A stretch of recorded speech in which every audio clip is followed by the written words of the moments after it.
अस्सलामुअलैकुम।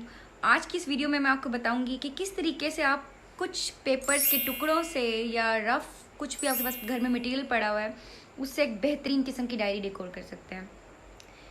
तो इस वीडियो को देखने के लिए सबसे पहले मेरा चैनल सब्सक्राइब करें, लाइक करें और शुक्रिया का मौका दें। Thank you. तो मैं बना रही हूँ एक डायरी और उसके मैंने किए हैं 4 पेपर्स डेकोर। तो इस वीडियो में आपको मैं वो दिखाऊंगी कि किस तरीके से मैंने उसको डेकोर किया है। सबसे ज़्यादा जो आपको ज़रूरत है, मुझे लगता है हर डेकोर के लिए जो ज़रूरत है वो एक है पॉइंटर की। एक पॉइंटर से पूरी डायरी हो सकती है इजीली, बस थोड़ा सा क्रिएटिव होना ज़रूरी है।